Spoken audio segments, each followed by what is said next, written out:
This is an excerpt from Deal Flow, Forbes' daily newsletter about big buyouts, big mergers and the rest of big finance. Want a new edition in your inbox every afternoon? Subscribe here. There are now hundreds of special-purpose acquisition companies floating around in the financial ether, all looking for the perfect company with which to combine. In dozens of cases over the past several months, those SPACs have opted for targets working on various forms of transportation technology, everything from hydrogen fuel cells to litter systems to flying taxis. A busy new pipeline to the public markets has emerged. The latest example is Aurora, a developer of self-driving technology that signed an agreement this week to raise $2 billion in new funding by merging with a SPAC at an $11 billion.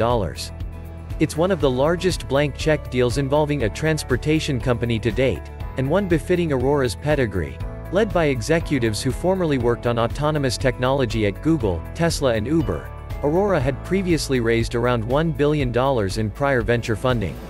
But by far the most common way in which SPACs have been betting on transportation technology is by investing in a plethora of companies building electric vehicles or electric vehicle charging systems.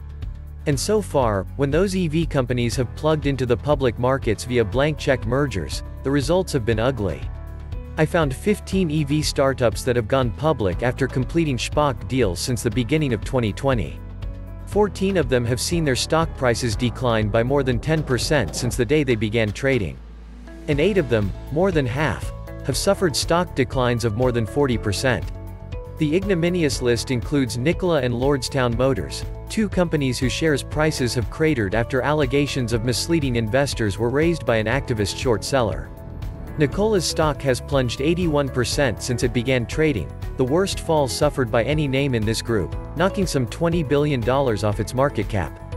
But the list also includes more under-the-radar upstarts who have been unable to win over public market investors, famous for their short-term, quarterly focus, with promises of future profits. Shares of QuantumScape, a developer of lithium batteries whose prior backers include Bill Gates and Volkswagen, have sunk more than 50% since November. Proterra, which builds electric trucks, is down 42% since February. Electric powertrain manufacturer Hyliion has lost 77% of its value in the span of 9 months.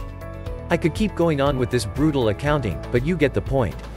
Fisker is the only EV company I could find that has exceeded investor expectations since consummating a blank check merger.